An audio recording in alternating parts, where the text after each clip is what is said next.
My father had a sister who had lived in Canada, and at that time you needed a sponsor. I think there was a choice at one point of Israel or Canada, but the fact is that there was a relative who was eager to sign the papers that allowed them to come to Canada.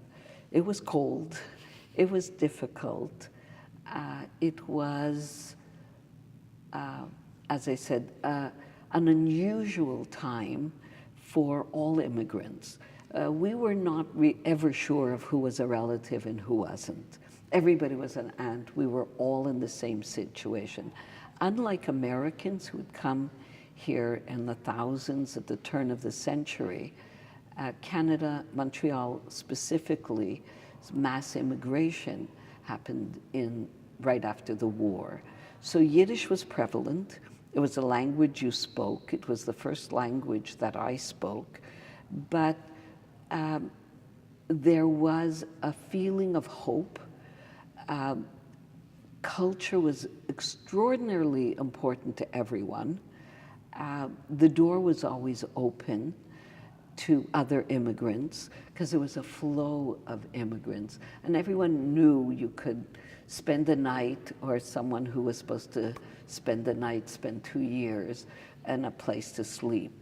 And we as children always knew to say we'd already eaten because the food was for everyone else.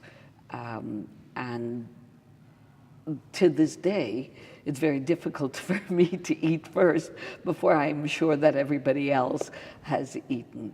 So there was this richness of culture parallel to this poverty. I'll give you an example. We went to a Yiddish day school. The teachers never knew if they were going to get paid or not because nobody could pay tuition. There were always artists, writers, journalists in the home. And they always knew that that's where they could go. And she would take the sheets off the beds and give it to the first immigrant that walked through the house. But we didn't think that was unusual. That was just part of how we survived. My father was a very strong man and a very physical man, let alone chopping trees in Siberia, but he would weather Montreal storms and walk to save some money so that he could provide for us. But he worked very hard.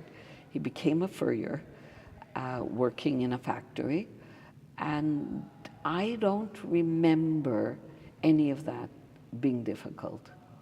I remember those days as being quite wonderful.